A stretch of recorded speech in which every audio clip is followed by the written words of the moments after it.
take me to places I've never been. And away we go.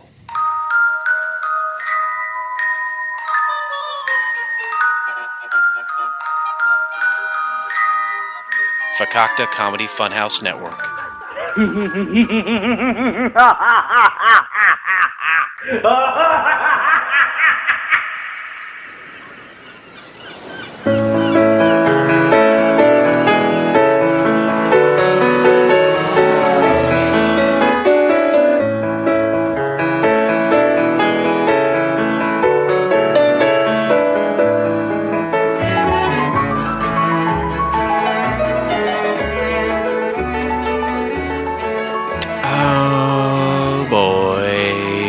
My name is Jason, and welcome to Couch Pilots. This is the show that dares to fly into the unknown territory of awful television pilots of the past. I'm the Bottle Cap Kid. I'm sitting here with Blake Clayton. He's a good friend of mine and my podcasting buddy. Good day to you, Blake. Hello, Bottle Cap Kid. I'm super excited. You were excited for this one. I'm excited for everything we do together. Okay. But I want to. This is episode 8. We're doing it. We're coming to the end of season 1 pretty soon. 1970s. Wave goodbye. They're coming to be in the rear view. We're putting them in the rear view. That's not why I'm excited, though. I'm excited because we've had enough episodes now that that listeners can start to cash in their frequent flyer miles that we talked about back on episode 4 or 5. Okay, is that the name of our fans, the frequent flyers? That's a good idea too. That's a good idea. If you like the Nerdist, there's Nerdist, Sure. But yeah, if you like Couch Pilots, you're a frequent flyer. If you listen to more than one episode, you're a frequent flyer.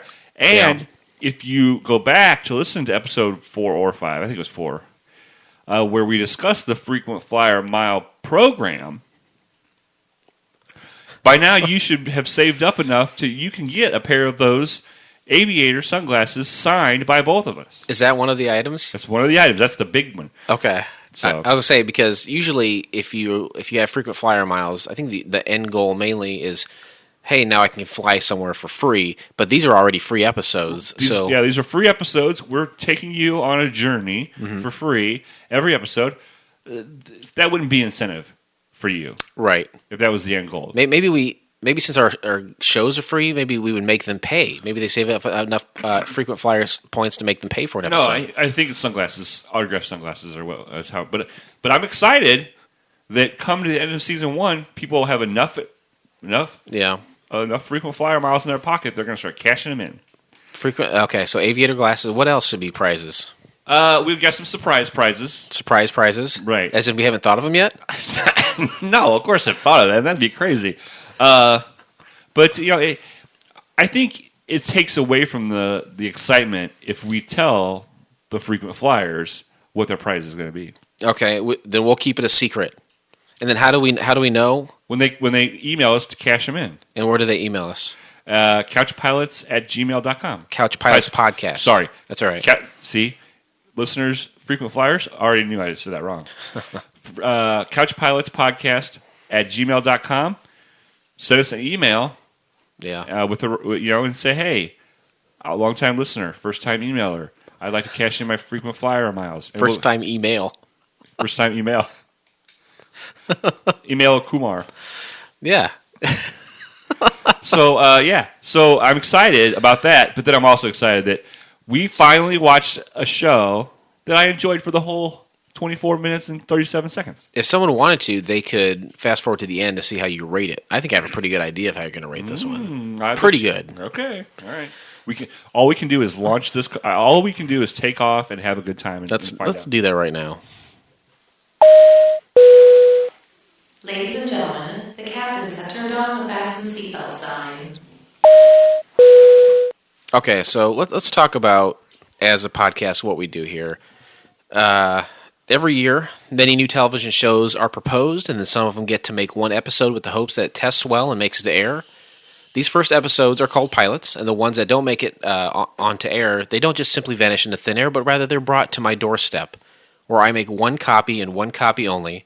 I present it to Blake here, and we respectively watch our copies, and then sit down in front of microphones that we purchased with his milk money and to talk about them.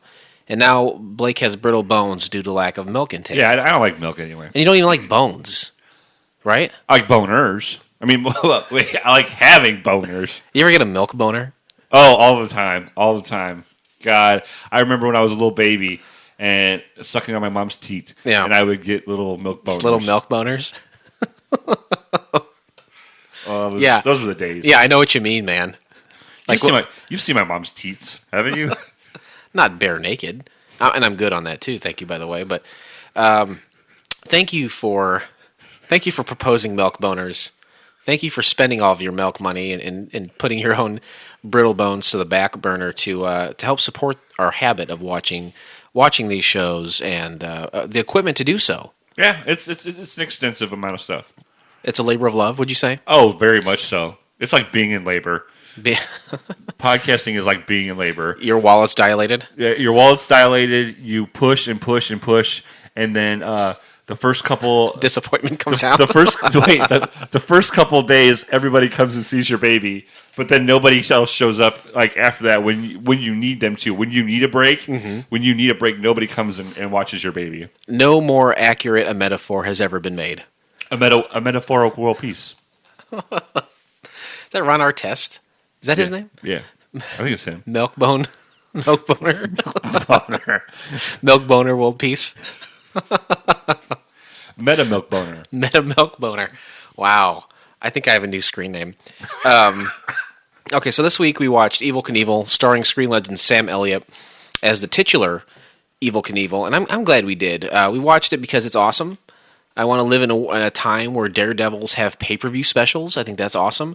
Where a man breaks every bone in his body, lives, and then comes back in 8 months only to do it all again, only to entertain the masses for the love of the public and probably for like a few $1 million. Sure. That's my dream. That's my America. That's America. That's Merca. What's the year on this? 1970 something. 74. 1974. Okay. So I was not yet born. I was 1 year. I was -1.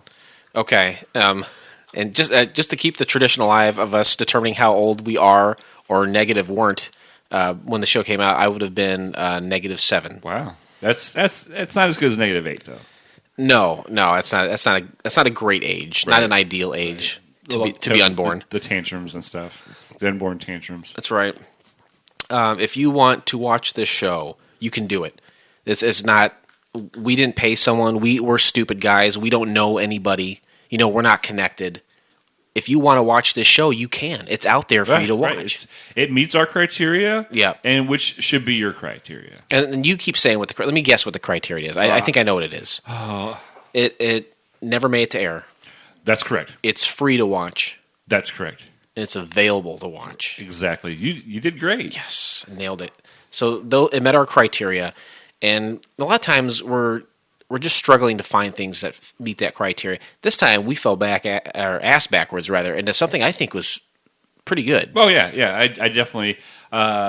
We're eight episodes in, so we watched seven.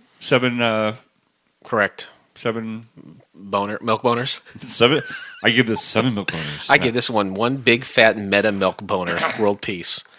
Okay, so let's talk about the show a little bit here. Flight attendants, prepare for takeoff, please. I love it. It's still my favorite part of the show. I'm so glad. I'm so glad someone has a favorite part. Oh, a little foggy out today. Put the windshield wipers on. Okay. And the high beams. Let me push the button. Click. Oh, we each pushed a different button. You have to push the one for the right, and I press the high beam for the left. Pilot for an adventure comedy series starring Sam Elliott as the title character and Gary Barton as his sidekick. Oh boy. In the pilot, Evel Knievel must compete against a female motorcycle daredevil. Now, all I know for daredevils are guys. You got a dude for a guy, and you got a dudette for a girl. Is there a female version of the word daredevil? Lavender Lady. Lavender Lady. Doesn't sound anything close to daredevil. I had no. You're not coming up with it. You're telling me that's what it's called. I'm telling you, that's what it said on the side of her RV. The Lavender Lady. Yeah. Oh, okay. Oh. You don't have that written down? I don't have that. You don't have that written down. I don't have 11. I didn't realize that was her name. Her name was Tracy Butler. Tracy Butler. She was the female daredevil, but back then they didn't call female daredevils daredevils. They called them Lavender Ladies. Guess what color it was written in? Lavender. Yep! With a lavender background, so it bled right in. No, it had a black background. How did I miss that? Maybe it was because the poor quality of the visuals. Or maybe I just was looking down, writing something. It could be you might have been writing something. If I don't have something on mine that you have on yours, then we'll know that you were writing at the time. Okay, yeah. If we wanted to, we could really break down when our heads were not looking at the screen. All right, here's some interesting facts. Part of a 1970s cycle of works which were about stunt work and the stunt profession in movie making. In his book Cult Movies 3, Danny Peary says in his piece on The Stuntman from 1980 that there had been proliferation of theatrical and television films about stuntmen. The films include Hooper, Animal, Evel Knievel. There was one from 1971 that starred George Hamilton, I believe. Hamilton. Stunt Rock, the Evel Knievel show we're talking about. Another one called Daredevils. Another one called Lavender Ladies. Another one called Death... Okay, no, I'm just kidding. No Lavender... Death Cheaters, Stunts, Viva Knievel. That's a great name. And it's even got an exclamation point at the end. In Mexican? Was it Mexican Evel Knievel? It was. What was his name? Karlos Knievel. Karlos Knievel, spelled with a K. Okay, that's pretty good. Super Stunt, Death Riders, and The Stunt Man. Wow, that's a lot of shows. Yeah, there's a real movement on the hands. Evel Knievel, Viacom Enterprises, Fate Unsold, a spin-off of the 1971 feature film based on the life of famed daredevil Evel Knievel, starring George Hamilton. Sam Elliott took over the role as Evil for the television version, in which he faced off against a female stuntwoman played by Karen Phillip, who is good-looking. Very good-looking. Tracy Butler, the Lavender Lady, I would let her jump my ramp. I would let her touch my milk boner. Oh boy, all pretty good. She could try to ride it and see if she could stay on for 8 seconds. Oh boy. Hey, it worked for Luke Perry. A battle of the played by Karen Phillip in a battle of the sexes motorcycle contest in March 1974, alongside Aces Up, another unsold sitcom involving racing. So maybe we look into Aces Up, or maybe not. Yeah. Maybe we do. Why not? We're on a tear right now. We certainly are. So a little bit of a summary, online summary, a little bit of some interesting facts there, and again. Interesting by what stretch? It's not for us to decide what is and is not interesting. Only for us to present facts. That's all we can do is we present the facts to you. It doesn't matter the race, color, creed, sex. If they have a limp, it doesn't matter. Webbed feet it's not a factor. It's not a factor. We present it to you because ultimately you're responsible. That's right for deciphering what you believe and what you don't believe. And I'm going to go out on a limb and speak for our fans and just say that. They wouldn't have it any other way. I think that's why they respect us. Mm-hmm. They respect us because we give them an hour's worth of content every week, right, for free. Mm-hmm. Because we're handsome. First of all, and that translates to audio format, right? We have the face for radio, and that we give it to them. We give it straight to them. We take the milk boner, shove it right in their face. We're gonna milk boner this thing in the ground. I tell you right now. And then we'll never reference it again. And then we'll forget about it. We'll go home and sleep off our milk boners. All right, so let's get into the plot a little bit. You got Sam Elliott as Evel Knievel. You got a guy, and I don't know if that was the guy, Gary Barton as a sidekick. I don't know if that was, but his name is Jack Decatur. Yeah, that was a great name. Yeah, that was his manager, right? The only better name I can think of is Philip Restasure. I'm telling you. I think it was his manager. But I don't know, because he had two guys hanging out with him. Yeah, it was a kid. They wouldn't say his name. Okay, so the sidekick. Okay, so Jack Decatur. But what a great name. Yeah. Whenever you have the ending of the first The Bears used to play there. They were the Decatur Bears. Mm-hmm. Decatur, Illinois. You're absolutely right. And when you leave there or enter it says original home of the Chicago Bears. Yep. Very good. Fact. Is it interesting? Who's to say? Not me. It's not. We're not here to say. We don't do that.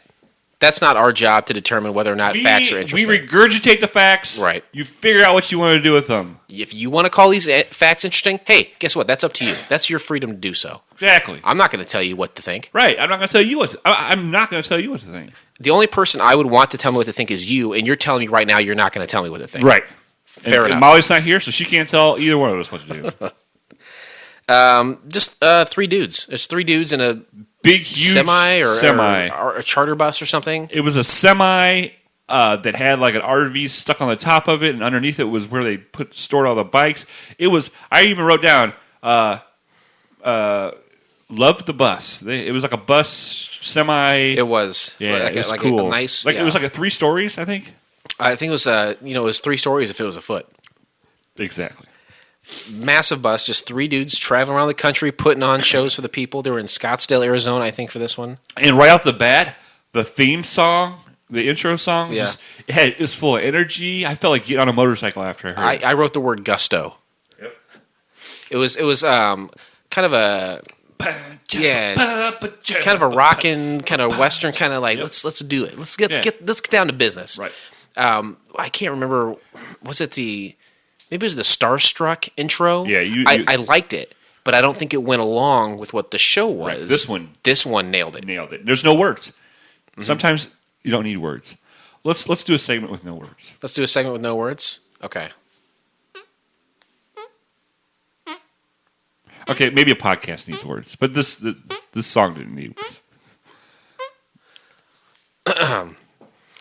Anywho, the show centers around a lot of Evel Knievel stuff. I remember even like in the, I don't know, maybe it was his son in the early to mid 80s. I would be at a friend's house. I was very young, and I remember pay-per-views being on. Yeah. And I don't know if this was a pay-per-view event. It seemed like it was just a local event that they had a couple thousand people show up in the stands for. It's like drag. They were having drag races. Okay, yeah. It was an extra event at this drag racing competition to get more people to come. Yeah, but it was definitely featuring them. They were the main big, because they had a big sign, Battle of the Sexes. Yeah, Evel Knievel versus Tracy Butler. $100,000 purse. Oh, that's right. So they're in Scottsdale, Arizona. This is the big event out in the desert. Oh man, I tell you what, this. I think what was one of the first things that happened? They were talking about fixing the ramp. Oh yeah, about the specs. Yeah, the promoter of this, he's the bad guy. He's the asshole. He's the antagonist. He's a thin little weaselly guy in a suit in the middle of the desert, always chewing a whole pack of gum. All about the monies. You notice every time they look at him, he's chewing, just open mouth chewing gum. It's rude, all the time. And I don't feel like Evel Knievel would be talking to that guy about the ramp. I feel like that'd be a discussion had with other people. Well, it was the manager was talking to him about it at first. Okay, and then he's like, Evel Knievel steps in and said, "Hey, this is how it's going to go, or I'm going to walk out of here." Yeah, because at that time, Evel Knievel probably had that kind of clout. Like, he could go in there and say, "Hey, this ain't the way I want it. If you don't fix it, or if you don't give me this amount of money right now, I'm out of here, and you're out all this money because these people will fucking leave." So this isn't like it is a fictionalized account, I think, of some of his day-to-day stuff. Sure, but it was based on what we know of Evel Knievel and his public persona. Sure. And I if I had to guess, I would say Evel Knievel is probably kind of a prick. Oh yeah, but there were elements of that in the Sam Elliott character, but he seemed very nice. He seemed suave, but he seemed like he's a guy who could get what he wanted and manipulate things. But you still like him. Sam Elliott, I think, played it wonderfully. And there was just enough cocky. There was just enough sex symbol. Yep, he did it right. Those two. It was if you would have got Richard Pryor on there, it probably wouldn't have worked as well. Or Cleavon Little. Oh gosh, Cleavon would have just screwed that up. But he's Sam Elliott at this age. Like we said on the last episode, whatever you know about Sam Elliott, you got to throw it out the window. Yeah, get rid of it. This is a tall, very very tall, dark-haired, big part in the middle, just big, dashing, good looks. No mustache yet. Don Draper-esque. And I don't know who Don Draper is. And then, he's just oozing with sex appeal. Yeah. The real Evel Knievel, not so much. Not as handsome. I'm sure he had that. I'm sure he had a similar swagger. Sure. Yeah. Because he was cocky and had this fame and this money. But man, Sam Elliott really brought Yeah. I could see Sam Elliott having Poontang to the left and Poontang to the right. I see Evel Knievel just having Poontang to the left. Okay. And as we all know, Poontang to the right is the most enjoyable. Oh yeah, that's the kind that's going to go in the right hole. So the day before the event, just to kind of warm up the crowd, I think it's maybe a weekend kind of thing, a weekend event. But the day before they have their big jump, Tracy and Evel get out there and they play a little game of chicken. Yeah, a little game of chicken, because there's only two things you can do on a motorcycle. Is a competition. Right. You can either jump or you can play chicken. That's it. It's only They have things two you can options. So they're out there play chicken, and Tracy wipes out. Because she's a woman. Well, And they have yeah. they shouldn't even be on motorcycles. But she wipes out Evel Knievel, nice enough, drives over there. You all right? She says, yeah. She dusts off her wonderful boudoir. High-waisted. Yeah. I actually, at one point where I was watching this, I turned the tablet over to Molly and said, where's her vagina? Mm-hmm. Because those pants back in those pants, they were like the shiny pants too, but Right. they go up over, like, past the belly, like right underneath their bosoms. It touches the bottom of the rib cage. It goes up that high. Right. I before I watched the show, if you showed me any woman, I could think, a man has a penis, a woman has a vagina. I know where the vagina is on a woman. When I watch this, I don't know. I don't know anymore. Where is it? Right. Is it up higher, lower? I mean, Where am I to direct this milk boner? exactly. But again, a testament to the times and the fashion. Such high waisted. Yeah. What is the appeal to that? I don't know. I guess maybe it makes the hips look even slimmer, possibly. Maybe in the past, I'd say 8 to 10 years, pants are. I think they're starting to go back up a little bit now.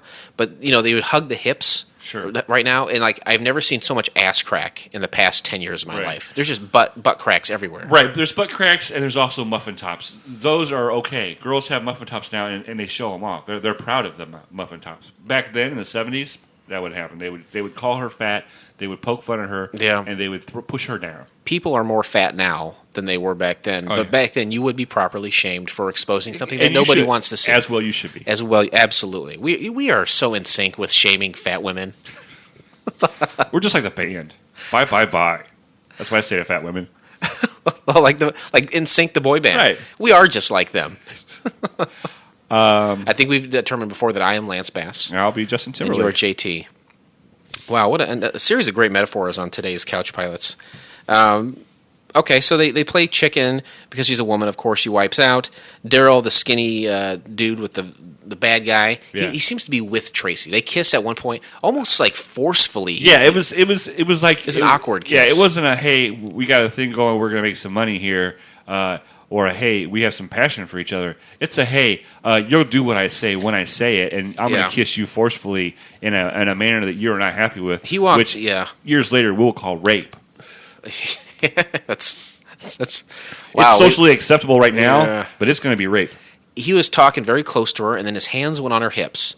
And then when he did that, I started thinking, is this a weird sexual harassment thing of the time? And then he kissed her, and she wasn't fighting him on the kiss, but it seemed odd. So I was really trying to think, okay, I think they're together.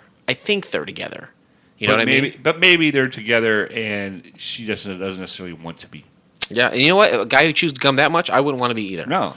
He's going to have lockjaw. He's going to have worn out teeth in the back. Ugh.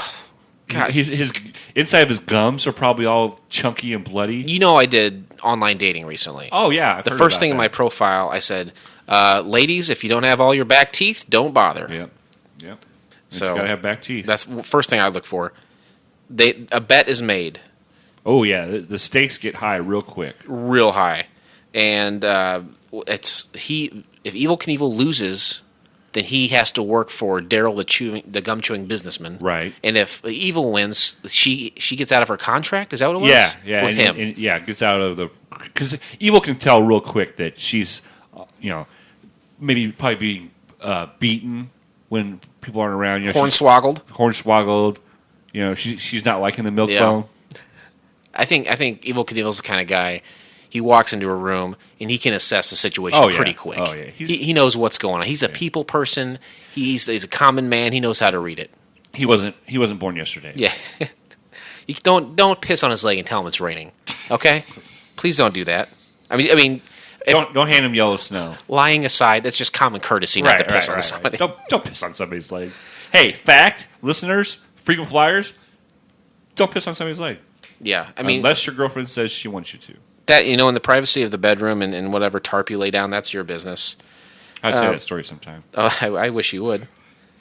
At this point, the event is drawing very close. It's the night before, and we got this is funny too. They had a couple of broads. Yeah, they beat up they blackjacked him in the back of the head, just like the cop from Exo-Man. They blasted this dude in the back of the head. He was part of Evel Knievel's 3-man crew, and then they go to work on the bike. Right, and they just take a couple of hammers and pickaxes. Yeah, and if you can just envision two blonde girls in their 20s with those tools in their hand, trying to mangle a motorcycle. That's what it looked like. And again, just like some parallels here to Exo-Man, when they were robbing the bank, just very casually going in there and doing it. These girls, not dressed in any way that would seem like they're sneaking around. They're just in the black of night, dressed in their street clothes, just jump over a fence. And girls too. Why girls? Right. This is a job for young street toughs. Sure. Right. Sure. Very odd. So they go to work on the bike and the buddy, and at the same time that's happening, cut over to like a press event. Right. This was probably one of my favorite scenes. Oh, for the sure. whole thing. Absolutely. You got. Hey, it's a big deal. Just like a pay per view, you got to hype it. You got to get people excited. They were at this really beautiful. It's like a ballroom. Ballroom. Kind of thing, yeah. And they bring Evel Knievel comes out, and he has that the Price is Right old the microphone. Yeah, it looked like a silver, like a vibrator or like a metal pipe or something. Yeah, it was really weird. But Evel Knievel comes out and it's basically telling the crowd, women should be at home and they're too pretty, and do you want your wife to get dirt on her and grime from a motorcycle? Yep. When you get home from work, is your TV dinner going to be cold because she was out playing on a motorcycle? And he's like, it's my duty to win tomorrow, to stop this from happening. Like, women's lib? No. Yeah. I'm gonna jump a ramp. This girl and all the women in America, back 3 steps, young lady. But he knows what he's doing too. He doesn't hate Tracy Butler. No, not at all. He likes her. Like, he respects her. Sure. He's coming out there. He's saying all this sexist stuff with like a smirk on his face and a certain amount of swagger, and he's doing it to build hype. Sure, he knows what he's doing. He's in an control of that entertainer. room. Yes. Like when me and you, when the mics come on, like before the mics are on, Yeah. we're at each other's throats. Oh, I hate off the mics. I hate your I guts. throw stuff at you. I hate it. But as soon as we push record, boom, Boom. The soothing sounds of Yep. podcasting God and the bottle cap kid. Please call me by my real name. Philip, rest assured. Yes. So That's one of the things we fight about before the microphone was on. what to call you, what your real name You is. refused to call me. I refuse to sign the paper that says that you will be called that. So he gives his little speech, and then boom, boom, boom, boom, spotlight, back of the room. Who pulls up? Not only her, but on her bike. She comes in and says, "You know what? Yeah. It's like, I don't need Evel Knievel telling me I'm a real woman. I'll show him." And then she's bringing the heat. She's bringing the women, girl power, the women's lib, and she's getting the crowd just as excited as Evel was. They're really building. And she rides the motorcycle all the way in and up onto the stage. One thing you will notice in this show, revving of the motorcycle engine, out of control. Happens every 3 seconds. Yeah. Yep. So they're there. Meanwhile, his buddy's getting knocked out and his bike's getting beat up. After the event, they go back to his, or they don't. I don't think they go together, but he goes back and he sees what's happened to his bike, and they're like, "What are we gonna do?" Normally, if you went out in your driveway and you saw your truck was all busted up, you'd be pissed. Yeah. Evel Knievel, cool, calm, collected. He's a cucumber Elliott, if I've ever seen one. Sam Elliott's like, we'll get through this, yo. Yeah, no problems. He's ready to roll. At this point, like if you look at TV as it is today, comedies are a half hour. Dramas are an hour. This plays more as a drama, but it's only a half hour. Yeah. It's an odd mix. It's a drama. Usually you're trying to tell a story. It takes 45 minutes in a lot of cases, like SCI or CSI. Or CSI or NCI, SCSI or Milk Boner Presents. CSI Right. New York. Dramas take time. This is a half hour, but to me, it wasn't a comedy. There's no laugh track, thankfully. Yes, I think it was a action. What other shows of modern era would you say are similar to that? Or are there any? Similar to Evel Knievel? Similar to the kind of the genre of Evel Knievel, or the pacing of it, where it's Reality like an action. television. Reality television. Some of those are a half hour. Mm-hmm. Yeah, those Yeah, Grizzlymen.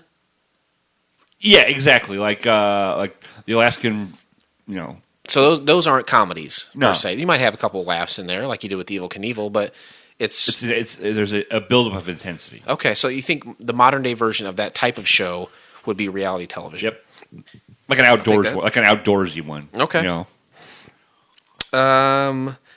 The day of the events happening that day. Bring, bring. Hello, hi. I'm going to kill Evel Knievel if he does his jump. What? Right. Like, where did that come from? Like, that came out of nowhere. Like, the promoter was a shady dude. Oh, for sure. But But death. but death. Oh boy. Is it really worth it?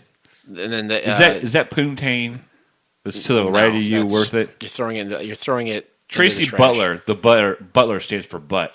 But let me tell you, is it worth killing somebody over? Not at Have all. you ever had vagina that was worth killing somebody over? No, I thought I did.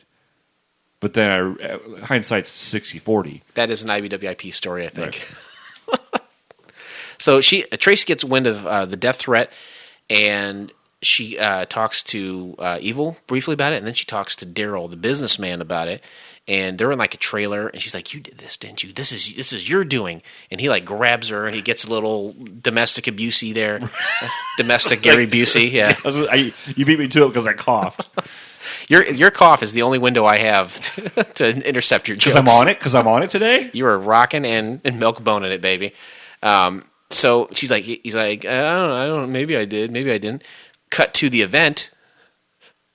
Extremely visible series of sticks of dynamite under the ramp. Just big, I think Evel Knievel had a lot of people that checked a lot of stuff for him up to the seconds before he went. Right. Nope. This hour and a half before the jump, it's fine. Yeah. When did he even have time to go do that? Probably maybe in the cover of Night he was able to do Sure. it. Well, he had some girls do it.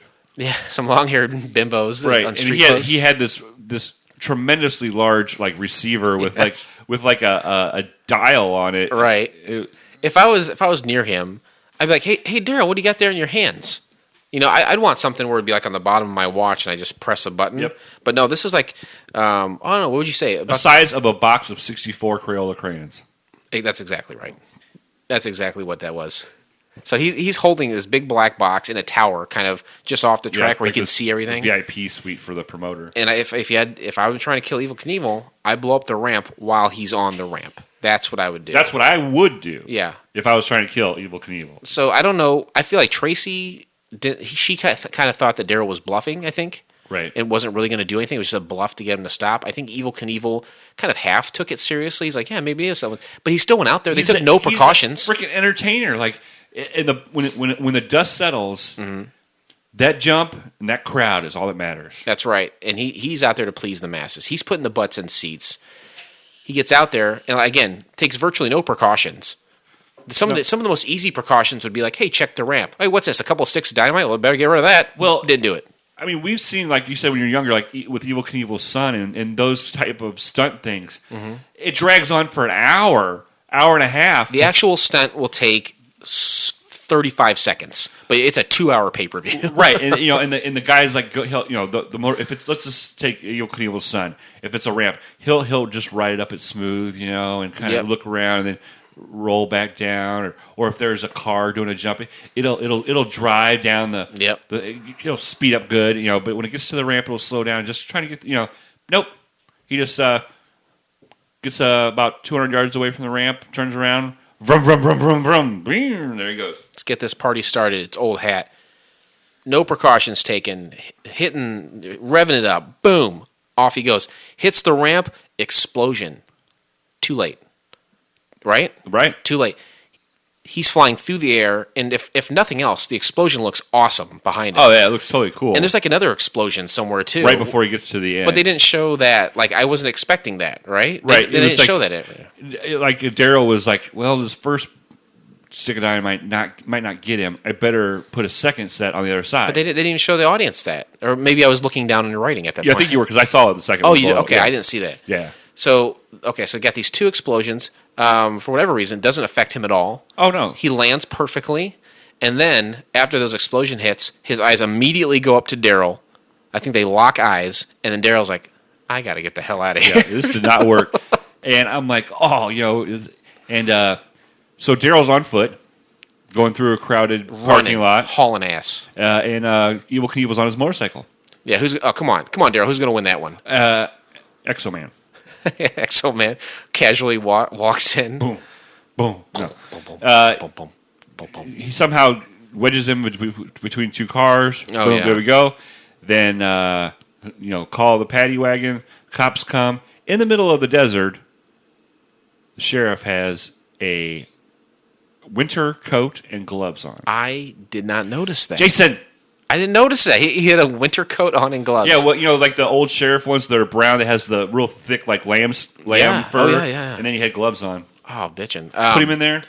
That was the thing about Exo Man. He busted through the head of the mob, the local mob's safe room, and you approached him. You thought he was going to clobber him, and he just grabs a stack of books, and then the scene fades out.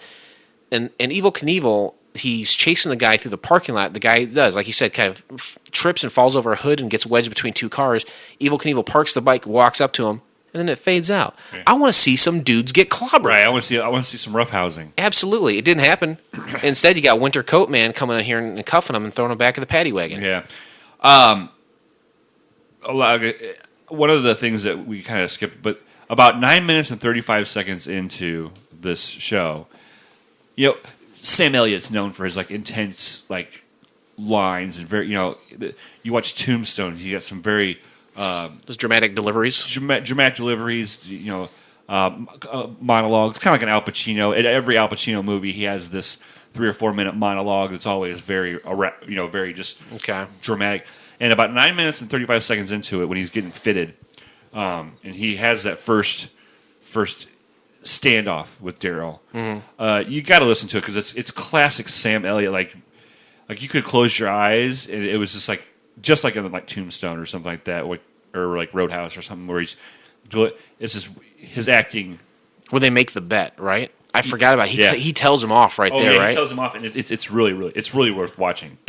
You probably were writing something down with that. I don't remember exactly what he said, but I do. Now that you say that, I remember that it was. I can't.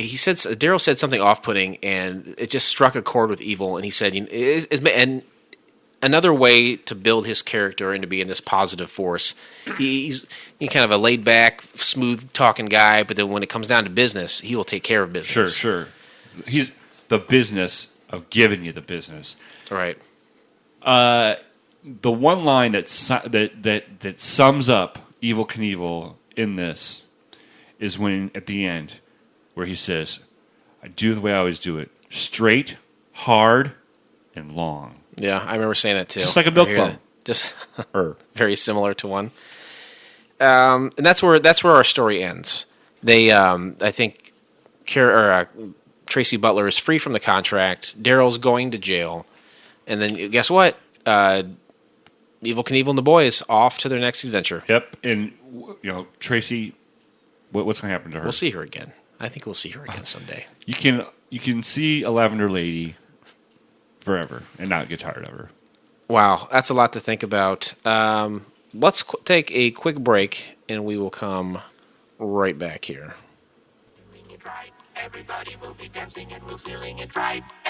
It can be exciting to start new relationships. The ins and outs of getting to know each other, the inside jokes you create, and the frank and honest conversations about anything and everything. I, Heather, am beginning a new relationship with Heather, a Kaluna shrub that grows in Europe and Asia Minor. She's a wildflower with a roaming spirit and a tough exterior. I thought, what better way to get to know my new shrubbery than to discuss the ins and outs of sex? We'll be taking a look at each other and laughing about how funny scrotums look, peppering it with facts and friendship. Sex with Heather will be coming on Wednesdays, only at fcfnetwork.com. Heather has got herself one heck of a show. It is. I listen to a lot of podcasts. It is unlike anything I've ever heard.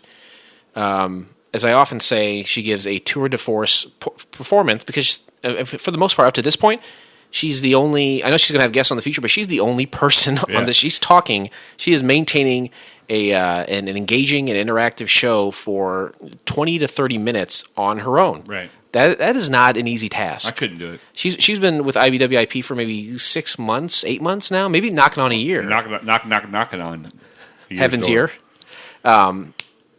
It's quite an undertaking to do your own show only by yourself. I'm interested to see when she starts having guests on how the show will have a new dynamic. But kudos to her. Check out her show. Subscribe to Sex with Heather on iTunes. Rate it in iTunes. Like her Facebook page. Go to fcfnetwork.com. Take the FCF Network Challenge.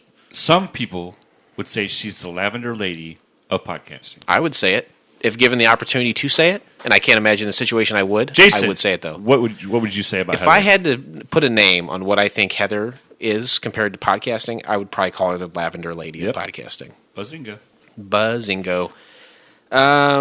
Hey, bazingo this, pal.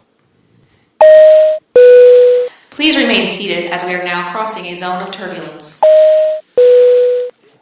All these shows have turbulence. All of them. That's why they're only pilots. They didn't go to series. That's exactly right. You didn't even see if you coughed there, I would have said what you just said. I would have snuck in there and said that, but you said it first.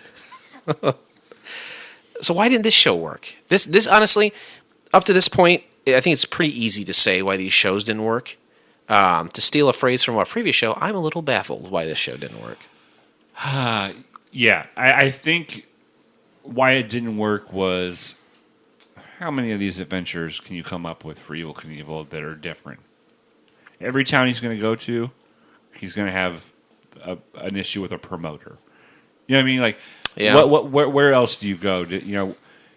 Some love interests, but where do you go? It's. Yeah, I guess you're. I don't know. He was likable. It had action in the form of these jumps, but how many different? I mean, when you look back at everything that Evel Knievel did, it's like, I'm jumping this. Now I'm jumping this. Right. I'm risking my life by jumping. Now I'm jumping. This. It's like, okay, it's cool, for sure. But I mean, do you want to see that? Back then, they would have 25 to 35 episodes a season. Right. How many? I mean, I guess it doesn't always have to be doing that. I don't know. But think about. You're like, well, in real life, Evel Knievel did that, but he was going from town to town. They didn't have pay-per-views. You know what I mean? Right. Like, you didn't have the accessibility to watch it on TV. But even if it did, like the movie Apollo 13 with Tom Hanks, in that movie, they're all excited to be in space, and they're sending the video back, and they're not even showing it on TV anymore. The public is already sick of people in outer space. Right. How are we going to keep people's interest week after week just jumping over a bus or some flaming taxi cabs? Right. I guess it wouldn't always have to be about him jumping something, but to make it a full series. Where do you go? I guess there's a lot of great aspects to this show, but maybe just as a one-off thing. Yep. They could have made it into. They could have made this into an hour, and I probably would have. You know what I mean? Yeah. And also too, maybe it didn't know what it was supposed to be. Like, we're talking with hour-long dramas and half-hour comedies. Maybe the executives or the people at the network didn't know how this would fit in, where its place would be. They just wanted to plug in some Evel Knievel because Evel Knievel was hot at the time. How do you convert a hot property or another thing into a show or something? Listen to this. Here's another reason why it couldn't have went. Evel Knievel. He's like, yeah, go ahead and make the pilot. I'll sign off on it. Mm-hmm.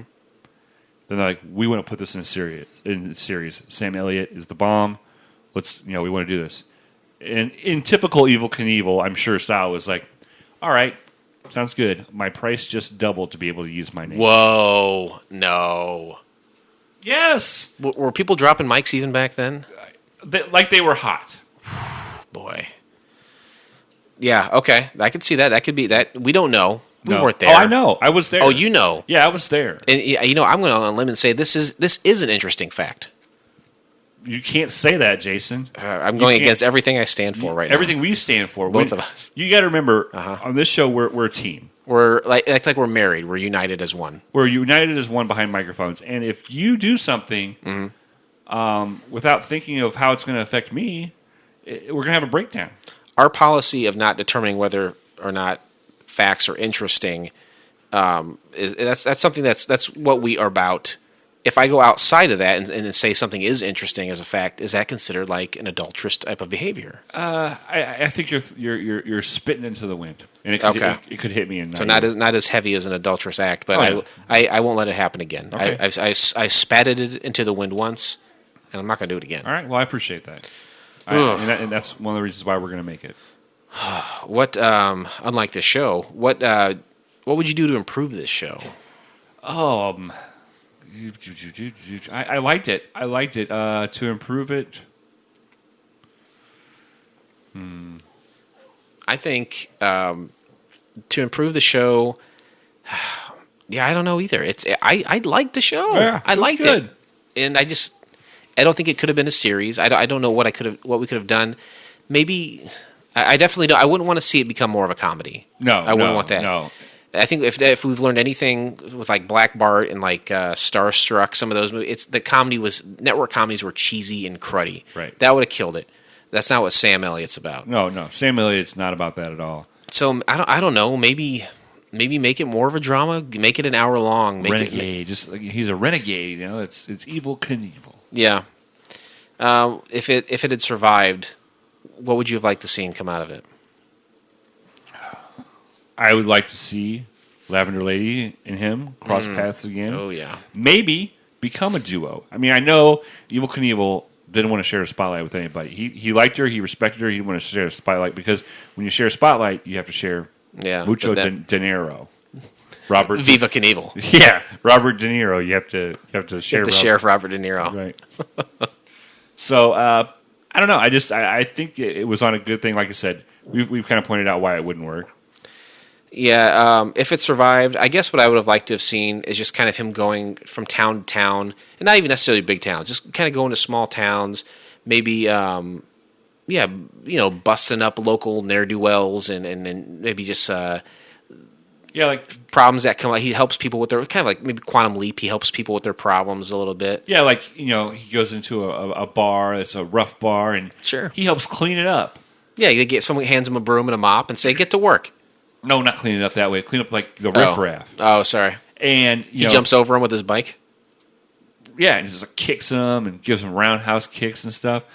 Then like you go to another town and like there's this bad dudes and they're taking over the town. And he like helps out the sheriff. He's like, we're not going to have any of this. I'm Evel Knievel. Yeah, I would like it if he said that. And like he goes to one town and falls in love with a beautiful woman, and her son has like deformities in the face. You know what I mean? And he shows that deformed kid compassion. Okay. I guess that would be good.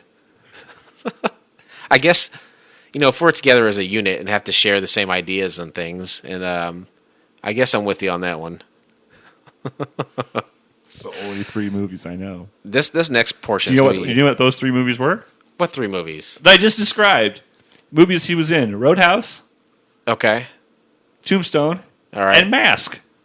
Oh, wow! I did not catch that at all. Yes, Cher and Eric Stoltz and Mask with him. I forgot that was him. Boy, that age gap is really peering its head. Rearing its ugly milk boner. Ladies and gentlemen, as we start our descent, please make sure your seat backs and tray tables are in their full upright position. Our age difference is rearing its ugly milk boner. Oh, boy. Boy, oh, boy. This is where we talk about critic reviews, viewer reviews, IMDb scores, and just any... Do you have a Rotten Tomato on this? I was in a few episodes. I was mentioning whether or not it had a score, but if it doesn't have a score, I'm not mentioning it. Okay. And honestly, this one doesn't have a Rotten Tomato score. I did check. You know what? Strike it from the papers. All right, pause for edit. IMDb score 6.7. And that's disappointing considering Exo-Man was at 6.2. Oh yeah, definitely. This is more than half a point better than Exo-Man. But one of the problems is we're looking at, when we're scoring these, we're looking at also the shows that we've watched before, and that has a large. You're right. It's all context. And these people, they don't ever watch old 70s pilots. I think everyone who watches Evel Knievel and goes to rate it should be forced to watch Exo-Man and rate it. Oh yeah, I think it should come on right after. Your eyes are glued; they stay open. Yeah, you can't do one without the other. If you go to log into IMDb and be like, you know what I saw last night on YouTube, just by happenstance, Evel Knievel, I'm going to give this a nice rating. And then you go to give it a rating, and it says, oh, hold on. And then Did you watch Exo-Man first? A blue link pops up. Yeah. And you say, you got to watch, before you do this, we'd be more than happy to submit your rating. Sure. But you need to watch this blue link first. Yep. So, critic reviews, I couldn't find any. Really? Viewer reviews, I couldn't find any. I really looked around too. The only thing I can think of is that if I type in something like Exo-Man or if I type in something like Black Bart, there are a limited number of things that come up. When you type in Evel Knievel, there's a ton of stuff. Yeah. I tried putting in Evel Knievel 1974 TV show, Sam Elliott. Sam Elliott, some of it's briefly mentioned in Wikipedia, but I could not find any reviews anywhere. Yeah, maybe this show didn't happen. Maybe is this a fever dream between the two of us? Could be a milk boner dream. The only way to cure a fever is with a milk boner. What do you say? A starve a cold, feed a milk boner? Right. That's exactly what I would. That's fact. That's a fact. Interesting or not for us to decide, but it is a fact. That's as Philip Rest Assured saying, this is a fact. Put the Rest Assured stamp of approval on that one. What's frustrating, though, is some of the reviews I pull are from IMDb, and there was a score there, so people scored it without writing a review. Lazy. Which is frustrating because I need some reviews. We need to fill some time. But not the case. So, short segment. Let's you and I land this mofo, and at the same time, rate this mofo. It's cleared up, so I think we can land now. Ladies and gentlemen, welcome to FCF Airport. Local time is 11:11, and the temperature is 69 degrees. For your safety and comfort, please remain seated with your seatbelt fastened until the captains turn off the fasten seatbelt sign. Okay, on the count of three, why don't you turn off the high beams and I'll turn off the wipers. All right. Okay, 1, 2, 3. Ching-ching. Okay. I'm going to get my bag together. And what's left to do? Okay, well, we got to rate this thing. Of course. You can get your stuff together to depart the plane. There you go. Well, your bag sounds like a piece of paper. It's 2 pieces of paper. It's a scale of 1 to 7. 1 being the worst, known as Roy Biggins, one of the characters from the Wings television program, all the way up to number 7, Brian Hackett, which is the best you can do. I'm going to turn to you, Blake, and ask you what you think Evel Knievel, the possibly unaired and definitely unreviewed television program, rates on your scale. 6. That's a Helen Chapel Hackett, a petite blonde who, despite having lived on Nantucket for most of her life, speaks with a Texas drawl, which will always bug me. It'll always bug me. Something sexy about the drawl, but let's align her backstory more correctly with that. She should talk more like this, the clam chowder.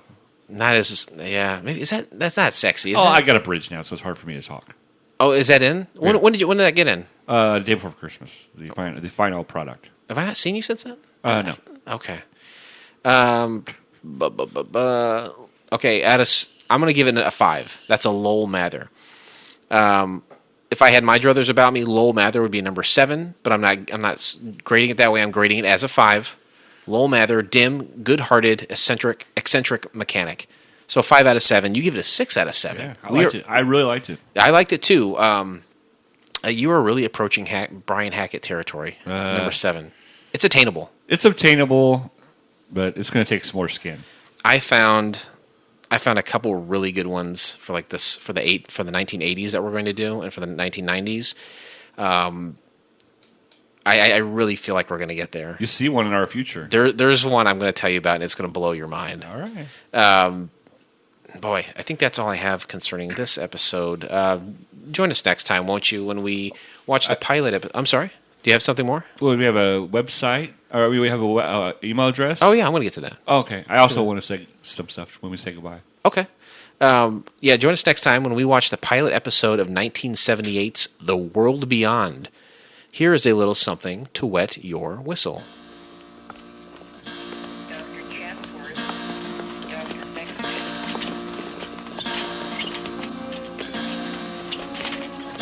My name is Paul Taylor. I write about sports. My distinction? A motorcycle accident that gave me an intimate knowledge of death. My death. I was dead. Clinically, completely dead. And yet I knew what was happening every moment.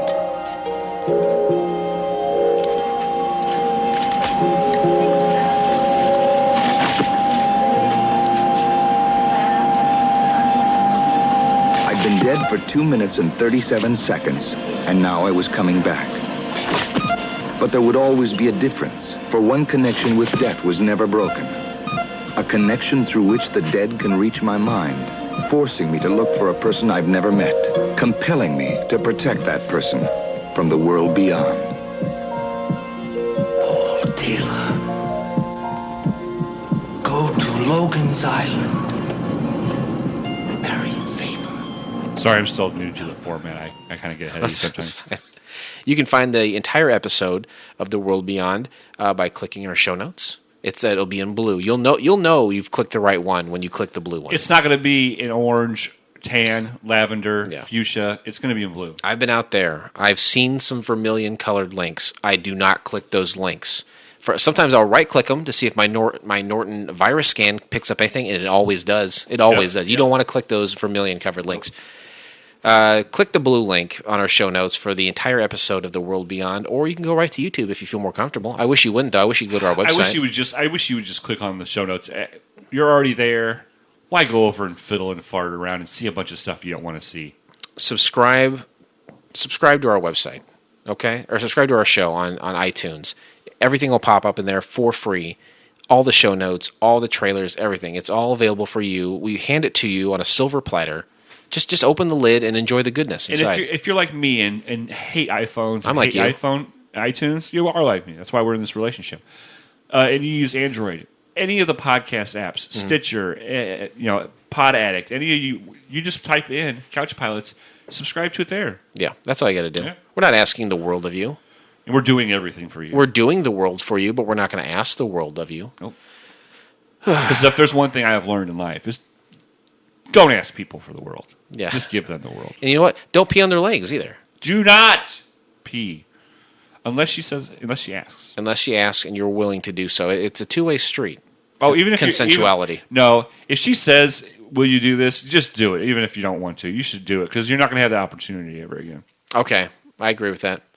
If you disagree with that, please send us an email at couchpilotspodcast@gmail.com. Or if even if it's not sexual urination related, you can also send us things about what you think about the show, suggestions, names of pilots you've heard of that you want us to watch and review. We'll do it.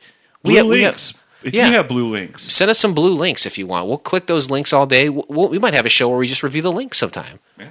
I don't know. I don't know what the future holds. I do know that the future will have fcfnetwork.com in it, and you should go there and check out all of the shows, including the promo that we had on this episode for Sex with Heather. Check out S&M Radio, the song Inside and Out, Drunken Lullabies, and, of course, IBWIP, the show that started it all. You said you had a few more things. Is that still the case? Yeah, I just want to remind everybody about the Frequent Flyer Mile program. Sending us emails, sharing our links, telling folks about the show, emailing us. Those will calculate into frequent flyer points, frequent flyer miles, pardon me, that you can cash in. And at a certain point, when you cash in those frequent flyer miles, you could receive an autographed pair of aviator sunglasses signed by you, the Bottle Cap Kid, and me, Philip Restisher. I work at a hotel. And you don't work at it; you run it. I am in a management position at a hotel, and it's a national brand. And we have a program that you sign up for, and every time you stay, you accumulate points. And the program doesn't cost anything. It's just every time that you stay, you're going to stay somewhere anyway. You might as well accumulate points. So why not accumulate frequent flyer miles? You're going to listen to the show anyway. Accumulate the points. Get the free aviators. Take the FCF challenge. Right. Am I right? Exactly. I again, you'd be an idiot not to. Don't waste your listening. You're having such a good time listening, enjoying all of our antics anyway. Your baby is over there in his playpen Yes, crying. yes. But you're listening to this. Make it worth your while. Absolutely. Make it to where that baby can go on a vacation. Make that later child's on. neglect worth you getting aviators. Yep. Buppa, indeed. There's really nothing else left to say except thank you for joining us, and we will see you next time on Couch Pilots. Be safe, folks. On behalf of Couch Pilots and the entire crew, we'd like to thank you for joining us on this trip, and we are looking forward to seeing you on board again in the near future. Have a nice day.